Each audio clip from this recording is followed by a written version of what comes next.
अमर नहीं है। इनका भी आविर्भाव अर्थात जन्म तथा तिरोभाव अर्थात मृत्यु होती है। प्रमाण के लिए देखिए देवी भागवत महापुराण। ब्रह्मा, मैं विष्णु और शिव, यह तुम्हारी प्रभाव से जन्मवान है। हम तो जन्मवान है, हमारा तो जन्म होता है और मरते हैं, नित्य नहीं है, हम अविनाशी नहीं है। फिर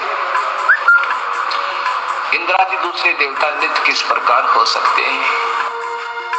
कृपया अवश्य सुनिए जगत गुरु तत्वदर्शी संत रामपाल जी महाराज के अमृत वचन। कहते हैं साधु साधु सदन और सोना गोल्ड, ये टूट जुड़ा 100 बार, और दुर्जन और पाका कलश एक धक दरार। कितना अनमोल उदाहरण दिया परमात्मा ने कि जो सज्जन व्यक्ति होते हैं उनकी कवा सुनी भी हो जाती है, लेकिन कुछ दिनों के बाद ऐसे हो जाते हैं जैसे कभी झगड़ा हुआ ही नहीं था, कोई मलाल नहीं रखते। संत और सज्जन, साधु भगत और सज्जन यानी जेंटलमैन, और सोना गोल्ड, उसने कितना तो तोड़ के और फिर दोबारा किसा ही बना दे वैसा ही बन जाता है, उसमें निशान भी नहीं रहता, उसी तरह जुड़ जाता है। और नीच आत्मा, नकमी आत्माएं एक के बात में इतना दूर हो जाती है, इतना जुल्म तोड़ देते हैं, इसने न्यू कर दूंगा, इसको मार डालूंगा, वो दुमस्तार देता है। वो कहते दुष्ट इंसान होते। और पक्का घड़ा एक के धक्के में दरार हो जाती है, दोबारा नहीं मिल सकता, तो 100 ट्राई कर लो, उसको मिलाओगे तो और तरह का हो जाएगा। उसका सीमेंट शामेंट ला के थोड़ी बहुत की तो जोड़ जुगाड़ कर लेते हैं, तो वह चीज नहीं रहती इसमें, वो बकवास नारी दिखेगी। तो यहाँ कहते हैं दुर्जन संत सज्जन और सोना टूट जुड़े 100 बार, और दुर्जन निकम्मी आत्मा और पाका कलश एक का धकदरार, एक के धक्के मानो एक के बात में वो इतने दुष्ट बन जाते हैं। तो दुर्योधन उस दुर्जनों में से था। द्रौपदी ने सिंपल सी बात मजाक में कहा था, क्योंकि धृतराष्ट्र अंधा था, धृतराष्ट्र के पुत्र थे दुर्योधन, उसने मजाक में कह दिया कि अंधे होते हैं, अंधों की संतान अंधी ही होती है। इससे बात का दुख मान गया, अकांड दे टाइम इसकी बेइज्जती करूंगा, दिखाऊंगा इसको झटके। उस दृष्टिकोण से, उस अपनी दुष्टता के आधार से युधिष्ठिर से कहा कि तू द्रौपदी को दाव पर लगा दे, हो सकता तेरा सारा राज्य ही आ जाए। दुर्बुद्धि देखो इन लोगों की, इनके इतिहास पढ़ा करते हम, ये महाभारत पढ़ने की चीज है। अपनी पत्नी को दाव पर लगा दिया, और हम इन तो शिक्षा ग्रहण करना चाहते हैं। दुर्योधन युधिष्ठिर ने अपनी पत्नी यानी द्रौपदी को दाव पर लगा दिया, हार गया। अब वही भरी सभा में 500 पांडव बैठे हैं, और भीष्म पितामह, द्रोणाचार्य और कर्ण, ये 3 ऐसे महापुरुष थे, इनके मुकाबले में वहां कोई इतना योद्धा नहीं था तीनों के। और भीष्म पितामह तो उनका जो दादा था, और द्रोणाचार्य उनके गुरु, और कर्ण भी योद्धा वहां बैठे। विदुर बैठा, दुर्योधन का चाचा, पांडवों का जो चाचा था, और 500 पांडव बैठे। एक बांदी ने जाकर बताया द्रौपदी को कि द्रौपदी आज तेरी इज्जत उतारेगा दुर्योधन, तुझे नग्न करेगा भरी सभा में, और तेरे को राजा युधिष्ठिर ने जुए में हरा दिया, तो वो हार गए, तेरे को दाव में लगा दिया था। तो द्रौपदी ने पूछा कि सभा में कौन कौन बैठे हैं? कि भीष्म पितामह, द्रोणाचार्य, कर्ण, चाचा विदुर, और साथ में तेरे 500 पति विराजमान है, और 101 वो भाई बैठे, दुर्योधन और भी बैठे। तो द्रौपदी कहने लगी इतनी सभा में ऐसी गलती होती है, वहां इतने आदमी बैठे हों तो कैसे ऐसी बकवास कैसे कर देगा दुर्योधन? नकम्मी क्या बात करी। इतने में दुर्योधन ने भेजा दुशासन अपना भाई, खिला पकड़ के उसको द्रौपदी को ला पकड़ के जाके उसको द्रौपदी से कहा कि चल आज दिखाएंगे तेरे को हम अंधों की संतान अंधी हैं या आंखों वाली। पकड़ के बाल और घसीट के लाया द्रौपदी को, रोती चिल्लाती रही, वहां लाके खड़ा कर दिया। दुर्योधन ने कहा दुशासन हम तो अंधों की संतान है, अंधे हैं, हमें कुछ दिखाई देता नहीं, इसको निवस्त्र कर दे, इसकी साड़ी उतार दे। अब जो ही दुशासन उसके साड़ी उतारने के लिए आगे बढ़ा तो उसने पहले तो देखा अपने 500 पतियों की ओर। उसने ये सोचा था कि ये देख लेंगे क्या, अब इनको धमका देंगे, लेकिन उन्होंने नीची गर्दन कर ली क्योंकि वो हार चुके थे, वो भी बंध गए थे वतन से। फिर उसने देखा भीष्म पितामह द्रोणाचार्य की ओर, उन्होंने भी कोई उत्तर नहीं दिया, नीची गर्दन कर ली क्योंकि वो भी उस गंदे अन्न को खाकर, युधिष्ठिर के अन्न को खाकर उनकी आत्मा मलिन हो गई थी। कि एक था वहां भगत बीज, विदुर खड़ा हुआ। विदुर ने खड़ा होकर कहा कि रे दुर्योधन, तुम किसकी इज्जत उतार रहे हो भले व्यक्ति, तुम चाचे ताऊ और तुम्हारी बहू, दुनिया तुम्हें थूकेगी, धिक्कारेगी तुम्हें, तुम क्या कर रहे हो, कुछ तो अकल से काम ले ए भले पुरुष। कहते हैं सूक्ष्म वेद में आदरणीय गरीबदास साहिब जी ने बताया है कि विदुर कहे ये बंधु थारा और एक के कुल एक के परिवार। विदुर के मुख पर लगा थपेड़ा कि तू तो है पांडवों का चेहरा, तू तो है बांदी का जाया। और भीष्म कर्ण और द्रोण मुस्काया। अब देखो कितना निर्णायक ज्ञान दिया है सूक्ष्म वेद के अंदर, जो गॉड गिवन है, कंप्लीट पूर्ण परमात्मा का दिया हुआ, complete God given, complete spiritual knowledge.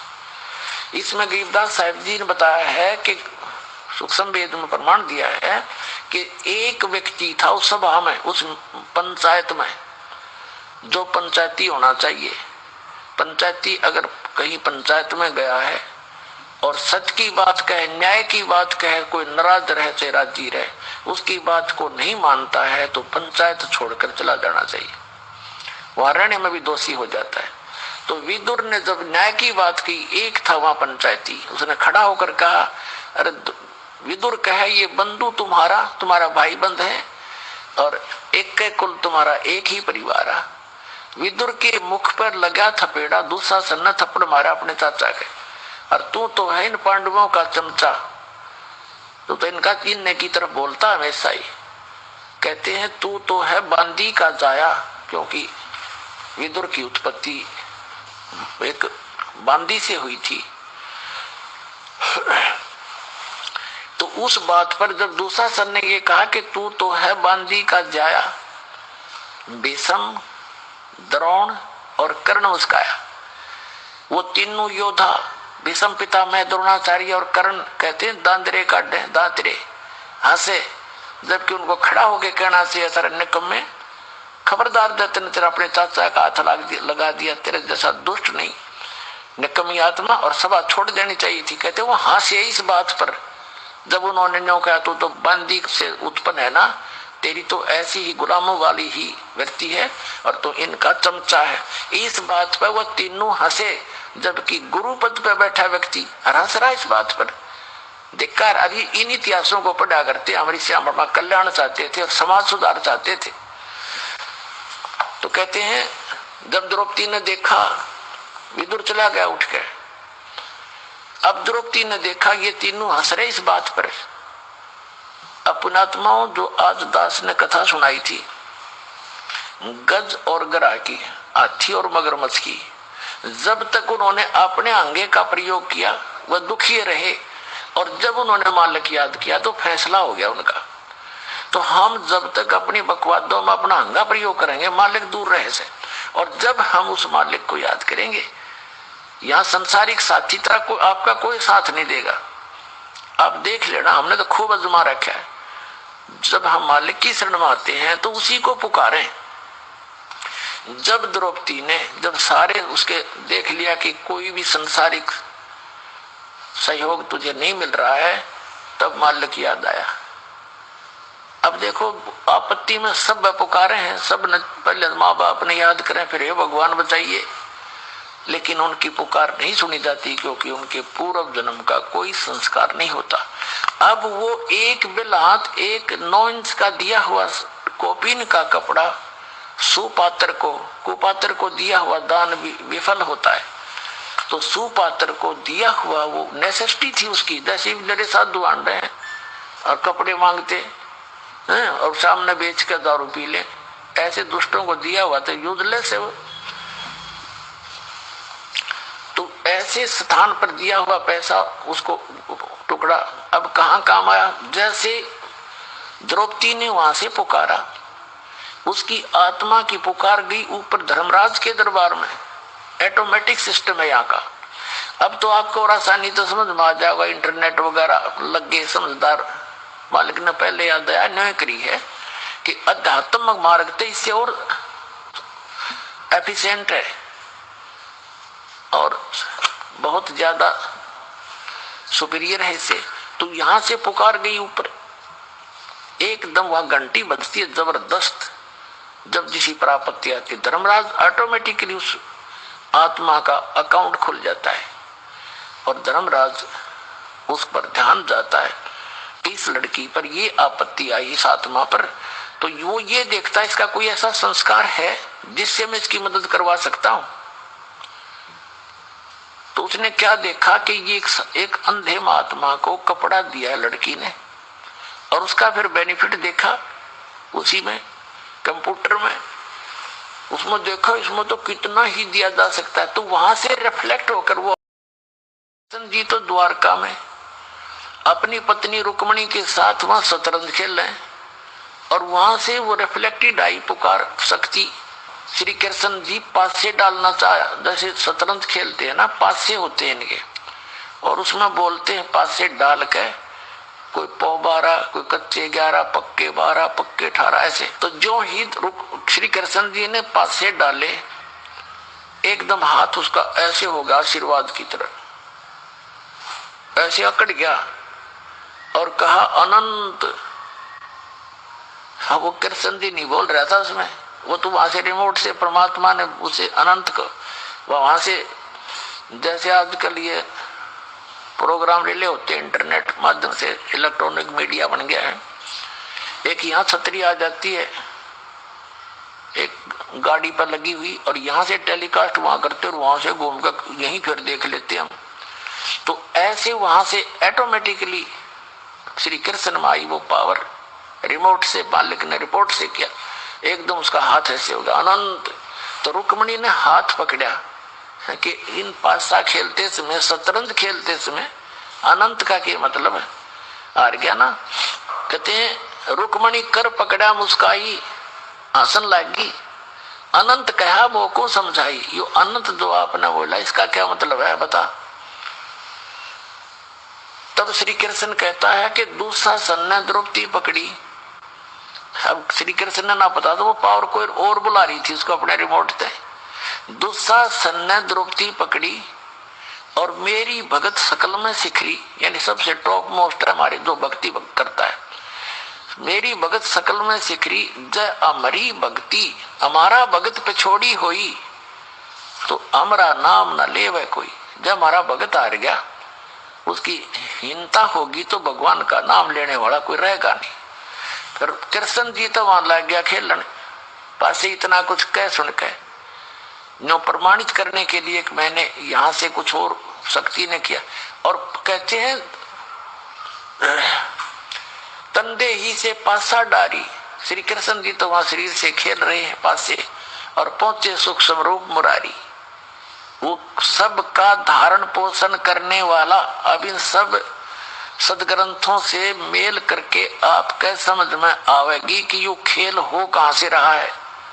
जगत का पेखना पेखा, धनी का नाम ना लेखा।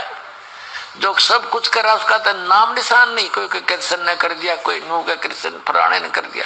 इन कृष्ण अर्पापना ना हुआ। जब तो दुर्वासा ने श्राप दे दिया था, 56 करोड़ यादव कटका मर गए और श्री कृष्ण के पोते पोत्र पड़पोते सारे मर गए उसकी आंखों के सामने, और स्वयं तीर से मारा गया। तब ना करा श्री कृष्ण जी ने, तो हमारी बुद्धि काम में ना कर थी, क्योंकि हमने इनकम्प्लीट नॉलेज सुना हुआ था। अब जैसे कहते जगत का पेखना पेखा धनी का नाम ना लेखा, हमने एक दूसरे का सिर कर रखे, उसने न्यू कर दिया, उसने उसने कर दिया, जो करने वाला उसका कितना नामो निशान नहीं। अब दास बताएगा ये कौन कर रहा है सारा के। तंदे ही से पासा डारी और पहुंचे सूक्ष्म रूप मुरारी। श्री कृष्ण तो खेल रहे वहां पर, और भगवान पहुंचे श्री कृष्ण रूप बना के, उसी गुरु का रूप बना करके वो परमात्मा ही उस पूर्व जन्म की साधना से भी वही लाभ देता है, और वर्तमान की सत साधक को भी वही परमात्मा उसी गुरु के रूप में आकर लाभ देता है।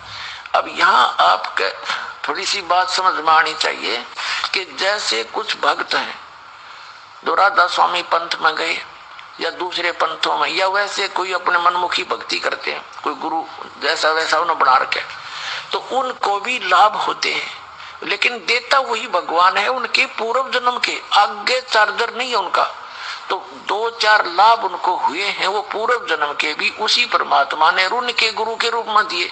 परमात्मा कबीर जी ये चाहते थे, काल तो ये चाहता है कि भक्तिहीन हो जाए, जैसे पूरा चीन हो गया, और परमात्मा ये चाहते हैं कि इस बिचली पीढ़ी के इस प्राइम टाइम में जो सबको पार करने का और पूरे कंप्लीट स्पिरिचुअल नॉलेज देने का, संपूर्ण आत्म ज्ञान बताने का और सारे सतमंत्र देने का यू समय है। परमात्मा चाहते हैं कि कलयुग के इस समय तक इनमें आस्था बनी रहे, चाहिए किसी ने पूजे जा, और लाभ होना है उनको उनके पूर्व ही पुण्य से। तो इसलिए उन्हीं के गुरु के रूप में आकर परमात्मा उनको राहत देते हैं उनके पूर्व जन्म के किए हुए पुण्यों से। वो चाहते हैं कि भक्ति बनी रहे। अब ये सब सारा अध्यात्म ज्ञान उन्होंने इसीलिए दिया है कि ये बात उनका भी समझ में आओगी जो वहां फंस रहे हैं, उनका छोड़ कर भाग आएंगे यहाँ पर। इसी का नाम कंप्लीट स्पिरिचुअल नॉलेज है, संपूर्ण अध्यात्म ज्ञान इसी को कहते हैं।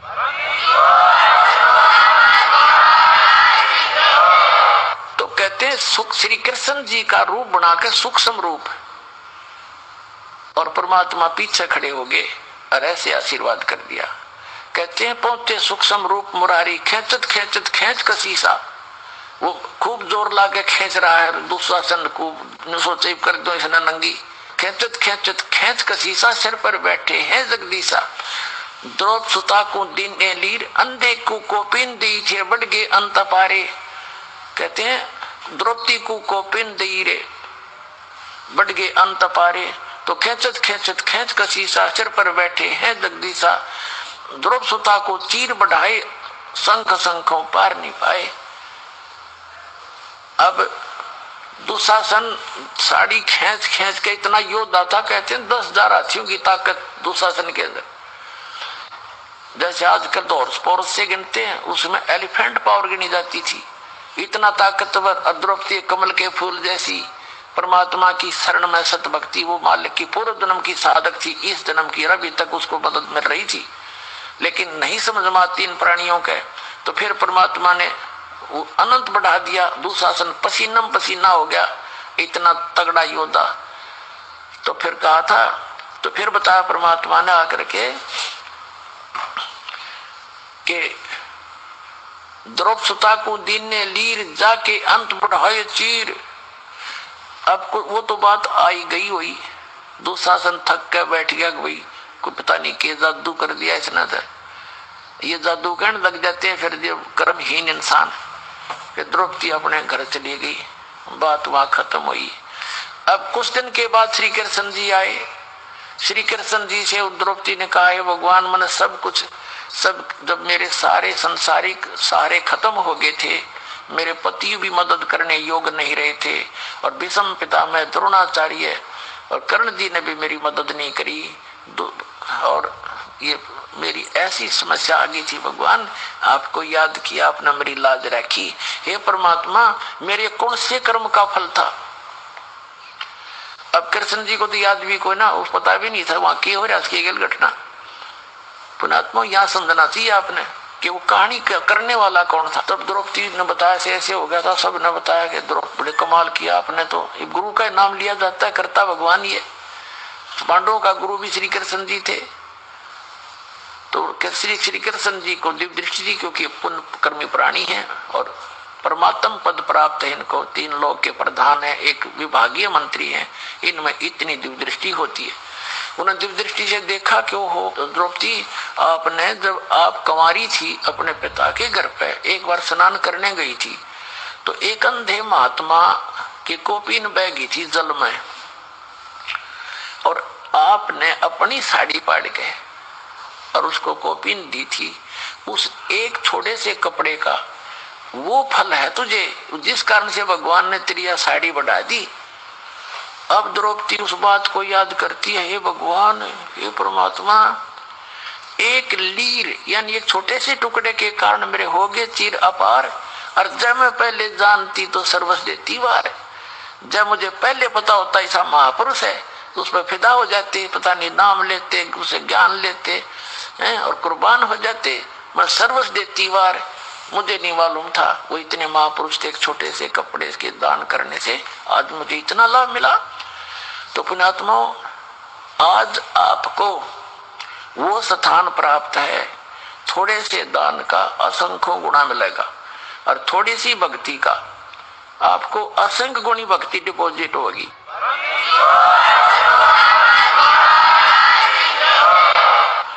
जैसे आपको सतनाम दिया जाता है, ये ओरिजिनल मंत्र जो प्रथम मंत्र के, इनकी बहुत कीमत है।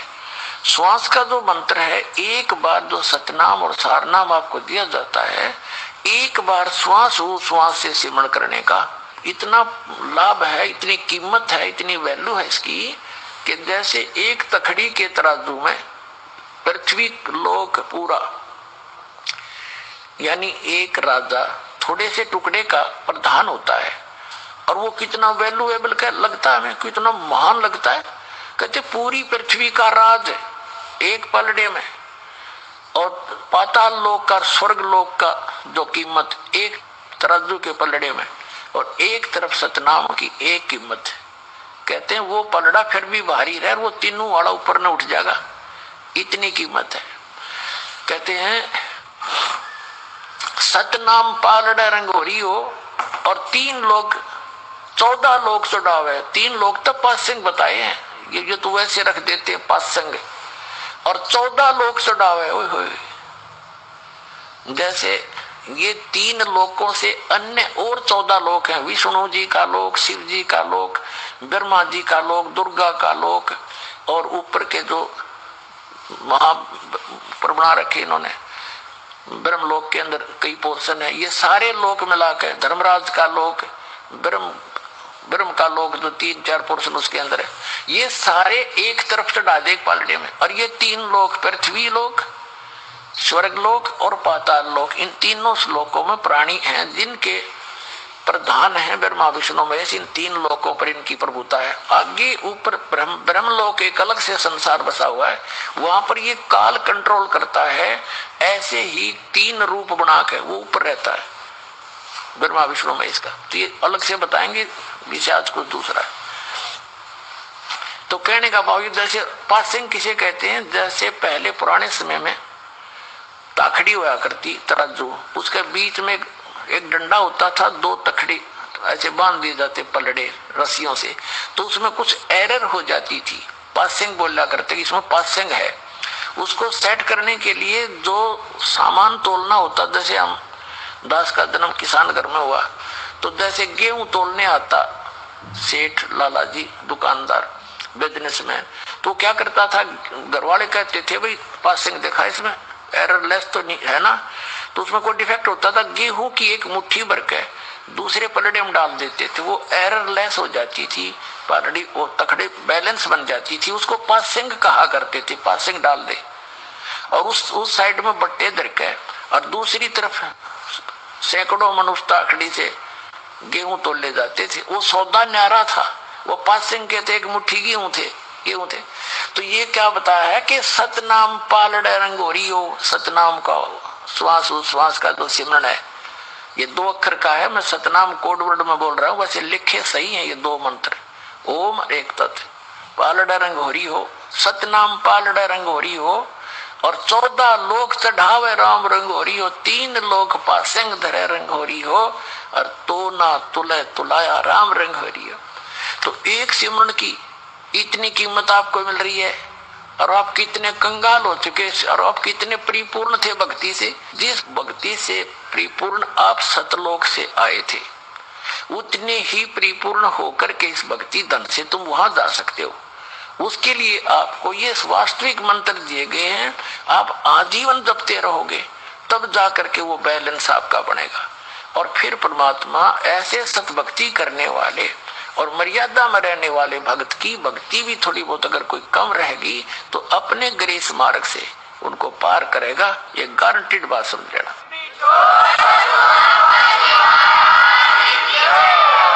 तो कहने का भाव ये है कि जैसे वो समय था, द्रौपदी पछताई पाछे थे कि मुझे पहले ज्ञान होता तो मैं ना जाने क्या दान कर देती। तो वो सतलोक आश्रम वाला ही बाप, जो कुछ भी करोगे उसका असंख्य गुण आपको प्राप्त होगा। ये सत साधना शास्त्र मूल साधना है। अब जैसे कहते हैं गरीबदास कबीर परमात्मा का दिए हुए ज्ञान में एक प्रमाण है कि ऐसी भरी सभा में और 4 जिम्मेवार आदमी थे। एक तो विदुर ने अपना सही रोल किया उस पंचायत में, और ये 3 कर्महीन मलिन आत्मा, बताओ, विषम पिता में और ब्रह्मचारी कहवावे, द्रोणाचार्य गुरु कहवे, कर्ण और योद्धा कहवे, और वहां लड़की को नंगा किया जा रहा और वो बैठे वहां पर। जब वो कुछ भी ना कर्ण के थे, उन्होंने उठ जाना चाहिए था, निकम्मों ने सभा त्याग के, कि वो देखना क्या चाहते थे, उनके अंदर दोष था, फिर वो नंगापन देखने के लिए बैठे थे नीच आत्मा। तो और ना कुछ कहा उन्होंने, ना नो भी नहीं कह सके तुम गलत कर रहे हो। तो कहते हैं विषम पिता मह और द्रोणाचार्य, इन्होंने महाभारत के समय इनके साथ कैसी दुर्गति से मरे ये तीनों के तीनों। तो क्या कहते हैं कि द्रौपदी तीर हरण में उन्होंने कहीं न आडी तीछी, अर्थात महाभारत में उनके लिए ऐसी बीती। विषम पिता में बाणों से छान दिया गया, अब पड़ा पड़ा कर रहा, उसके अंदर रो रहा है, पता नहीं कितने जन्म जाकर उसके प्राण निकले। ऐसे द्रोणाचार्य की मृत्यु हुई, ऐसे कर्ण को बाणों से छान दिया गया था। तो पुण्यात्माओं कहा कि द्रौपदी चीर हरण में कहीं न आडी थी, उन्होंने कुछ भी नहीं बोले, तात महाभारत में उनके साथ ऐसी भी थी। तो पुण्यात्माओं हमने एक नेक इंसान भी बनना है, अपने जो सामाजिक व्यवहार के अंदर भी हमने खरा होना है, अपने कर्म बिगड़न नहीं देने। ठीक है, कहीं जाना पड़े, कुछ 10 आदमी इकट्ठे हों तो सच्ची बात कहे, मानने तो ठीक से ना उठ कर चला जा, अपने कर्म धर्म बिगाड़ियो ना। कहते तुमने धर्म उस दरगाह का मैल नहीं देखा, धर्मराज के तिल तिल का लिखा, आपकी सोच का भी अकाउंट होगा।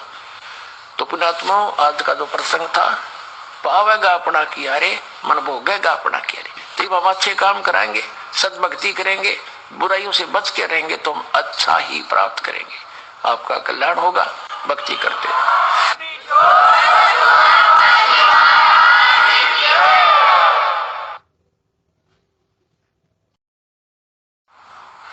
कबीर देव, कबीर परमेश्वर, अल्लाहु अकबर, परम अक्षर ब्रह्म,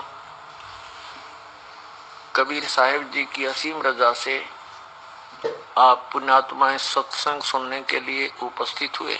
सत्संग में आने से प्राणी को ज्ञान होता है कि मानव शरीर आपको किस लिए प्राप्त हुआ। ये जानकारी सत्संग में दी जाती है कि मानव शरीर परमात्मा पाने, जन्म और मृत्यु के इस दीर्घ रोग को समाप्त करवाने का एक विकल्प है, एक साधन है। और मनुष्य जीवन पाकर के हम परमात्मा की साधना नहीं करते या करते भी हैं तो शास्त्र विधि त्याग कर मनमाना आचरण करते हैं, तो वो भी साधना करना या ना करना बराबर है, व्यर्थ है। सत्संग अर्थात यथार्थ भक्ति ज्ञान, अध्यात्म ज्ञान परमात्मा स्वयं ही आकर के बताते हैं, क्योंकि हम जिस लोक में रह रहे हैं ये शैतान का लोक है। इसको परमेश्वर ने और परमात्मा प्राप्त संतों ने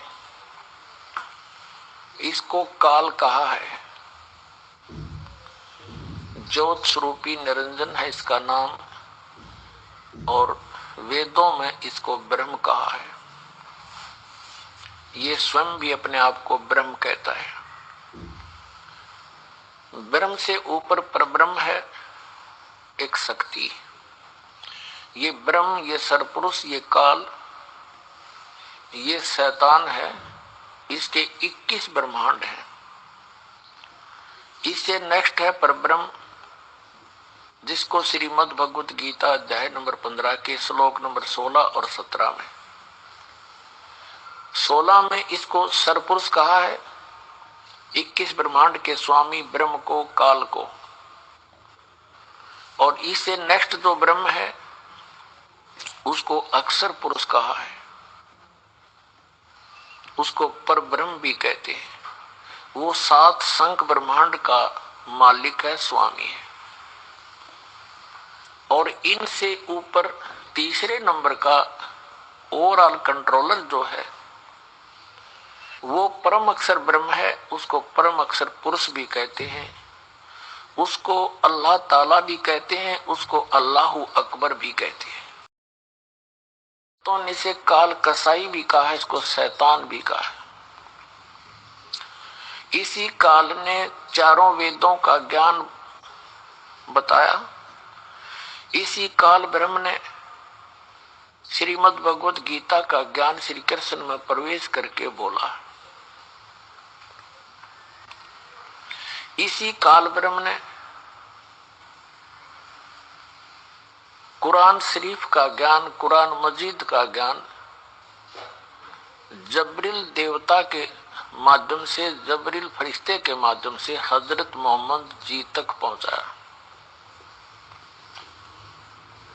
ये काल है, और इसी ने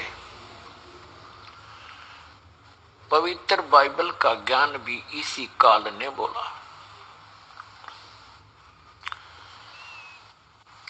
अपने आत्माओं, ये काल जो है कैसा शैतान है, ऐसा एलिमेंट है।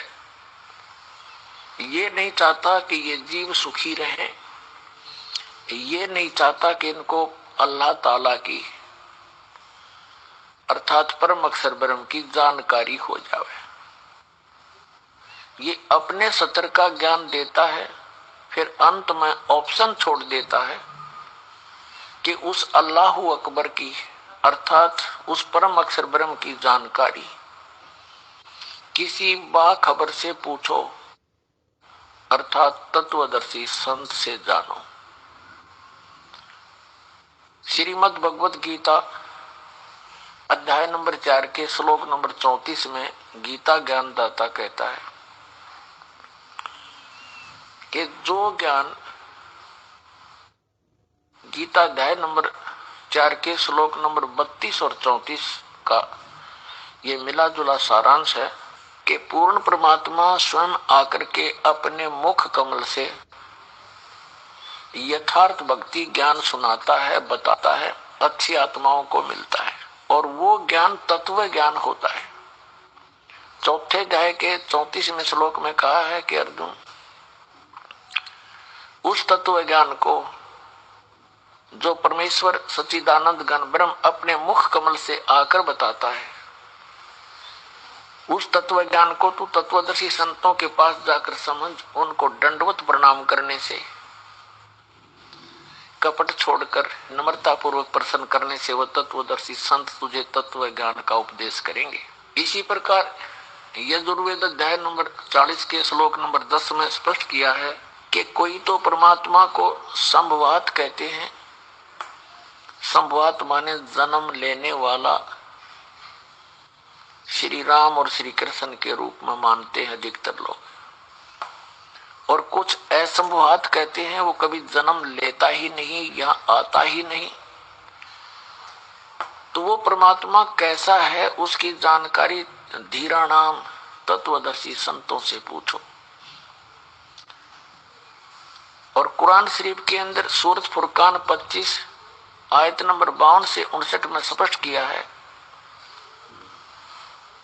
कि कबीर नामक अल्लाह है। अल्लाह कबीर यानी बड़ा भगवान,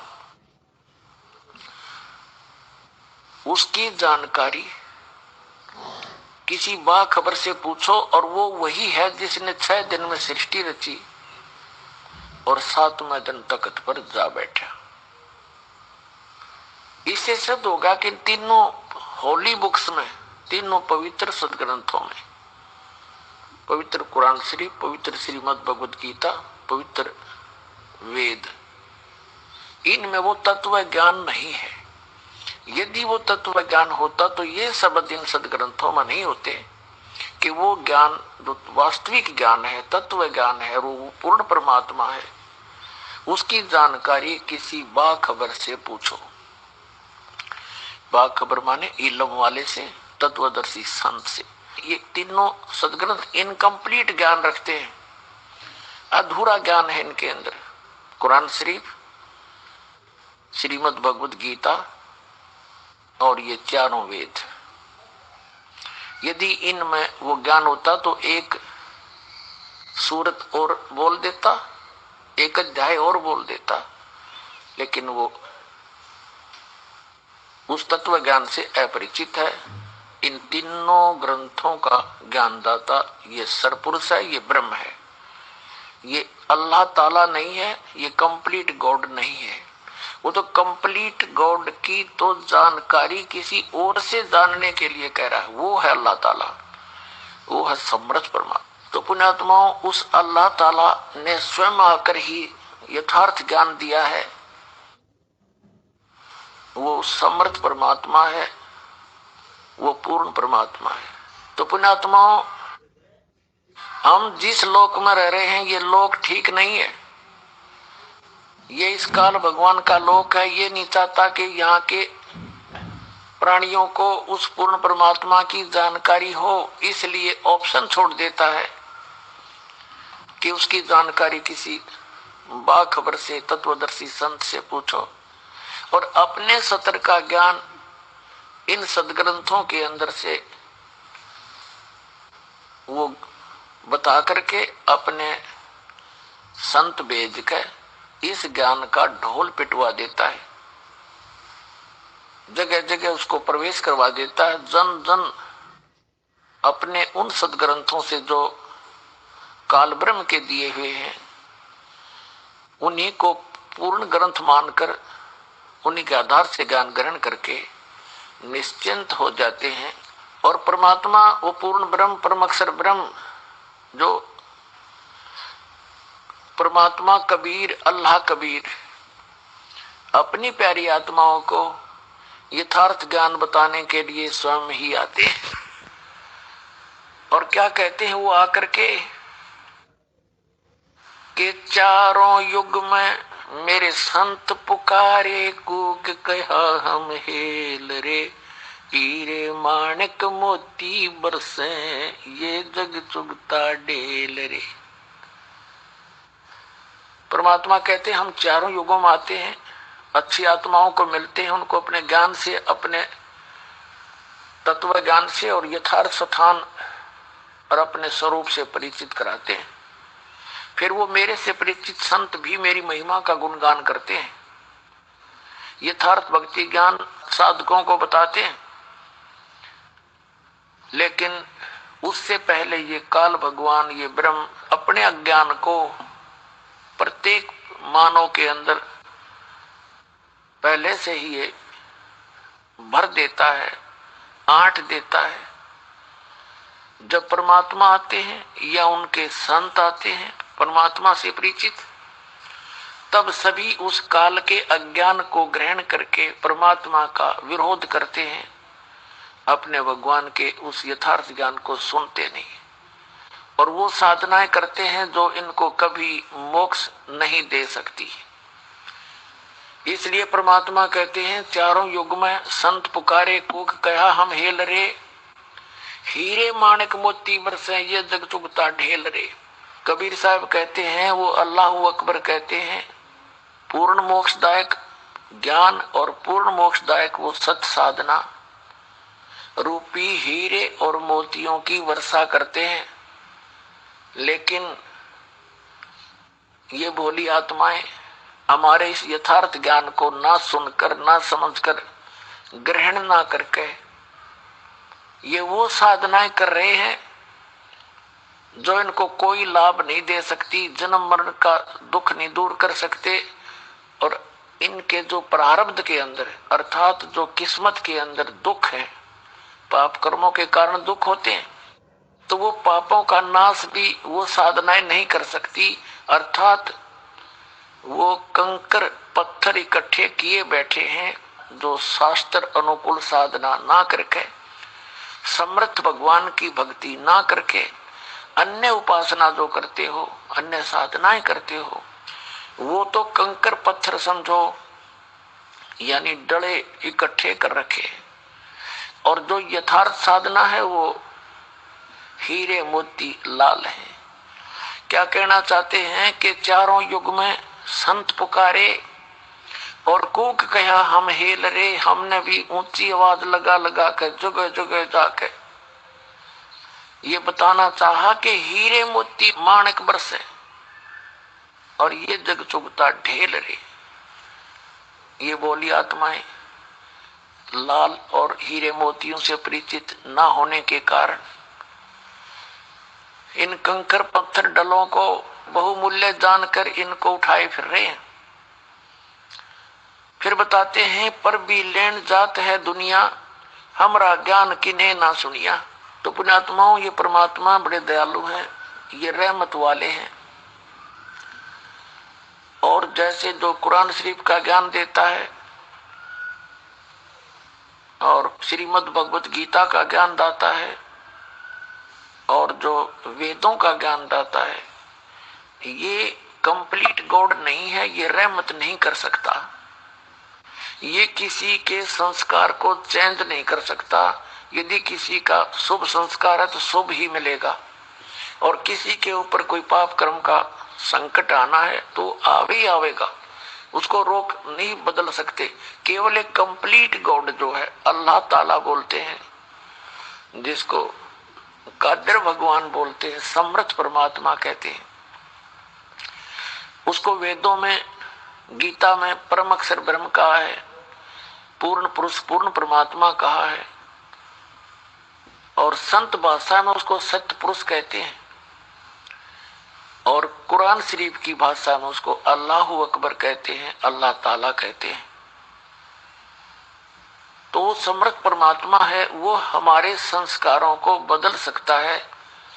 हमारे भाग्य में यदि कोई हानि होनी है, कोई पुत्र की मृत्यु होनी है, पुत्री की होनी है, या हमारा ही कोई ऐसा संस्कार मृत्यु का है या कोई रोग का है, तो वो कंप्लीट गॉड, वो समर्थ परमात्मा उस संकट को समाप्त कर देता है, वो दुख नहीं आने देता। पुण्यात्माओं, कबीर परमेश्वर जी ने हमें आकर के बताया है, उस अल्लाह अकबर ने, कंप्लीट गॉड ने, कि तुम सब मेरे बच्चे हो। यहाँ काल ने आपको भ्रमित कर दिया गलत ज्ञान देकर, और मेरे ज्ञान को तुम ग्रहण करो, मेरे संतों पर विश्वास करो जो मुझे मिले हैं, जिनको मैं सतलोक लेकर गया था उनको वापस छोड़ा है, वो मेरे परम संत हैं, उनकी वाणी पर विश्वास करो। वो कौन कौन है? आदरणीय धर्मदास साहिब जी बांधवगढ़ वाले, आदरणीय मुलुकदास साहिब जी, आदरणीय नानक साहिब जी, आदरणीय दादू साहिब जी, आदरणीय गरीबदास साहिब जी, गांव छुड़ानी, जिला जज्जर, हरियाणा वाले, आदरणीय गीसादास साहिब जी, गांव खेकड़ा, जिला मेरठ, उत्तर प्रदेश वाले। आदरणीय स्वामी रामानंद जी जो काशी के अंदर हुए हैं महापुरुष, उनको परमात्मा मिले। तो इन महापुरुषों ने परमात्मा का वो स्थान देखा जिसको श्रीमद् भगवत गीता अध्याय नंबर 18 के श्लोक नंबर 62 में कहा है कि अर्जुन, तू सर्व भाव से उस परमेश्वर की शरण में जा, उसकी कृपा से तू परम शांति को और सनातन परम धाम को प्राप्त होगा, शाश्वत स्थान को प्राप्त होगा। शाश्वत माने जिसका कभी नाश ना हो, सदा रहने वाला। गीता अध्याय नंबर 15 के श्लोक नंबर 1 से लेकर 4 में कहा है कि तत्वदर्शी संत की पहचान बताई है कि जब तत्वदर्शी संत आपको मिल जावे, उसके पश्चात परमेश्वर के उस परम पद की खोज करनी चाहिए जहां जाने के बाद साधक फिर लौटकर कभी संसार में नहीं आते। उनका पुनर्जन्म फिर नहीं होता। तो वो स्थान जो है उसकी जानकारी देने के लिए परमात्मा स्वयं आते हैं और वो अल्लाह अकबर, अल्लाह कबीर, परम अक्षर ब्रह्म, उन्होंने आकर के वो ज्ञान दिया है और उन महापुरुषों को वहां लेकर गए उस शाश्वत स्थान में। संत भाषा में उसको हम सतलोक कहते हैं। सतलोक माने अविनाशी स्थान। और वहां से फिर ले जाकर उनको सबको वापस लाए। उन महापुरुषों ने अपने आंखों देखा ऊपर परमात्मा की सतिथि, कैसा है भगवान और कैसा हो वो लोक, कैसा हो वो स्थान, उसकी जानकारी उन महापुरुषों ने आंखों देखी, बताई और अपनी अमृतवाणी में एफिडेविट दिया। अब परमात्मा क्या बताते हैं? जो जन मेरी शरण है ताका हूं मैं दासे, गेल गेल लाग्या फिरूं जब तक धरती आकाश। परमात्मा क्या बताते हैं कि जो व्यक्ति, जो प्राणी एक बार मेरी शरण में आ गया, उसके साथ मैं तब तक रहूंगा जब तक ये प्रलय नहीं होगी, जब तक धरती और आकाश रहेगा। और फिर उनको पार करूंगा, बार बार मिलूंगा। तो पुण्यात्माओं, वो परमात्मा हमारे हमदर्द हैं, हमारे जो है मेहरबान हैं, रहमत वाले हैं। हमारे दुखों का भी वो नाश कर सकते हैं, हमारे पापों का नाश वही करते हैं। उसके लिए क्या बताया है कि वो पूर्ण परमात्मा स्वयं आकर अपनी जानकारी देते हैं। और जिन महापुरुषों ने परमात्मा उस समर्थ भगवान को सतलोक में शाश्वत स्थान में देखा, उन्होंने आकर के फिर जो ज्ञान दिया, उन्होंने अपनी अमृतवाणी में बोला है, जो बहुत बार आपको सुनाया है। पुण्यात्माओं, परमात्मा पाने के लिए, पूर्ण मोक्ष प्राप्ति के लिए सबसे पहले हमने गुरु बनाना पड़ता है, गुरु धारण करना पड़ता है। कहते हैं कि उस परमेश्वर ने उस सूक्ष्म वेद में जो अपने आप आकर अपने मुख कमल से, वो पूर्ण परमात्मा अल्लाह ताला कंप्लीट गॉड है, परम अक्षर ब्रह्म स्वयं आकर ज्ञान देते हैं। उसमें कहा है, उस सूक्ष्म वेद कहलाता है, उसको तत्व ज्ञान भी कहते हैं। उस तत्व ज्ञान में कहा है कि गुरु बिन माला फेरते, गुरु बिन देते दान, गुरु बिन दोनों निष्फल हैं, से पूछो वेद पुराण। और गुरु भी पूरा हो, ये नकली गुरुओं से नहीं बात बनती है। गुरु पूरा हो, तत्वदर्शी हो। श्रीमद् भगवत गीता अध्याय नंबर 15 के श्लोक नंबर 1 में तत्वदर्शी संत अर्थात पूर्ण गुरु की, पूर्ण मार्गदर्शक की जानकारी दी है। ये उल्टा लटका हुआ संसार रूपी वृक्ष है। ऊपर को जड़ है, नीचे को तीनों गुण रूपी शाखा है। ये सिर्फ संकेत दिया है। ऊपर को जड़ है, नीचे को शाखा, ये उल्टा लटका हुआ संसार रूपी वृक्ष है। और जो संत इसके सभी विभागों को बता देगा वो तत्वदर्शी संत है। अर्थात जो पूरी कंप्लीट क्रिएशन ऑफ वर्ल्ड जानता है, यानी पूर्ण रूप से सारी सृष्टि की रचना से जो परिचित है, वो तत्वदर्शी संत है। उल्टा लटका हुआ संसार रूपी वृक्ष के बारे में गीता अध्याय नंबर 15 के श्लोक नंबर 1 से 4 में वर्णन किया है। उसका थोड़ा सा आपको दिखाते हैं, रूबरू कराते हैं। ये देखिएगा, ये संसार रूपी उल्टा लटका हुआ एक पीपल का वृक्ष जानो, ये ऐसा है। ये संसार रूपी उल्टा लटका हुआ एक वृक्ष है। ये जड़ है, ये तना है, ये मोटी डार है और ये 3 शाखाएं हैं। ऐसी ऐसी और भी बहुत सारी डार होती हैं एक पेड़ के। तो ये जो जमीन से बाहर दिखाई देता जो पोर्शन, इसको पेड़ बोलते हैं, टरी बोलते हैं, वृक्ष बोलते हैं। और जमीन के अंदर जो परोक्ष होता है, गुप्त होता है,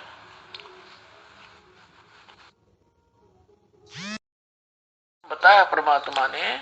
अक्षर पुरुष एक पेड़ है, निरंजन कहो, सरपुरुष कहो। सरपुरुष वा की डार और तीनों देवा शाखा हैं, ये पात रूप संसार। आइए अब हम उन श्रद्धालुओं के अनुभव जानते हैं जो जगत गुरु तत्वदर्शी संत रामपाल जी महाराज जी से दीक्षा प्राप्त कर चुके हैं तथा उनके द्वारा बताए गए भक्ति मार्ग पर चल रहे हैं। नमस्कार सर। नमस्कार जी। सर क्या नाम है आपका? जी शंकर लाल दास।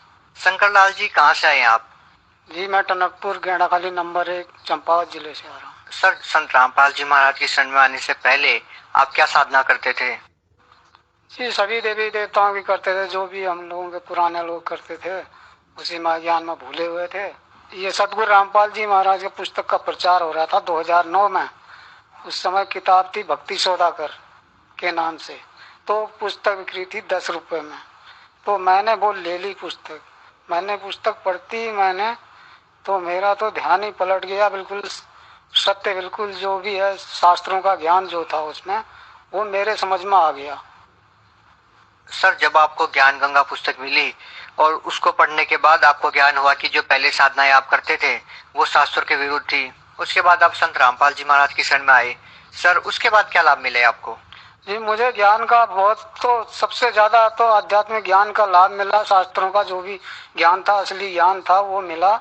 और उसके बाद जो है कि हम भक्ति में मोक्ष का ज्ञान मिला, जो जिससे हमें मोक्ष होता है, तो उसका ज्ञान मिला। आज तक हम खाली भरम भटक लिए थे, बहुत जगह बहुत गुरु भी कर लिए थे हमने। तो उसके बाद में जो है कि हमारे जो भी शारीरिक जो भी दुख होते थे उससे भी हमें अच्छा होने लगा। बीमार भी नहीं पड़ते थे। घर में भी झगड़ा फसाद हो जाता था, पत्नी से, पिताजी से, माँ से, कभी कुछ लगा ही रहता था अड़ोस पड़ोस में। अब वो चीजें भी नहीं हो रही, राग द्वेष भी छूट गए और हमारे शराब वराब का नशा भी छूट गया, बीड़ी पीना भी छूट गया। बहुत से लाभ हुए हमारे जिंदगी में। सर आपकी तरह भारत देश के अंदर करोड़ों लोग तीर्थों पर जाते हैं, आखिर संत रामपाल जी महाराज ऐसा क्या ज्ञान बताते हैं कि जो उनके पास नहीं है? जी उन लोगों को ज्ञान क्या है कि मतलब है शास्त्र के अनुसार सच्चा ज्ञान परमात्मा कौन है, सतगुरु रामपाल जी महाराज बहुत अच्छी तरह समझाते हैं शास्त्रों के माध्यम से। और हम लोगों ने शास्त्रों का सच्चा ज्ञान सुनना चाहिए और देखना चाहिए, सच्ची भक्ति करना चाहिए, जिससे हमें अच्छा लाभ मिले, मोक्ष मिले, उस चीज को करना चाहिए हमको। सर संत रामपाल जी महाराज के बारे में आपने जब जाना था, जब आप 2009 में कुरुक्षेत्र में गए थे। अगर हम आज की बात करें, आज 2017 चल रहा है, आज उन्हीं संत रामपाल जी महाराज पर बहुत सारे आरोप लगे हैं। आप उनके बारे में क्या कहना चाहेंगे? उनके बारे में आरोप लगाने की तो क्या, ये सरकार की नेतागिरी है जी। कोई भी कुछ आरोप लगाया, अनेक धर्मगुरु लोग जो है ब्लेम लगा रहे हैं, उसको रोकने की कोशिश कर रहे हैं, पूर्ण ज्ञान को नहीं आने दे रहे हैं, अच्छा सत्य ज्ञान को नहीं आने दे रहे हैं। लोगों को भूल है, जिससे कि उनके कहे के चैनल के माध्यम से तो देख रहे हैं, चैनल के तो कभी भी जो कुछ भी नेता लोग कहते हैं वही मानते हैं, जो और धर्मगुरु देते हैं पैसा वैसा उन लोगों को ही मानते हैं लोग। सर, संत रामपाल जी महाराज आज जेल में हैं और उनके हजारों लाखों शिष्य हिसार जेल के सामने उनके दर्शनों के लिए जाते हैं। वहाँ के स्थानीय लोगों का या वहाँ की पुलिस प्रशासन का ऐसा मानना है कि ये लोग सरकारी कार्य में बाधा डालते हैं। आखिर आप लोग हिसार क्यों जाते हैं? आप क्यों नहीं संत रामपाल जी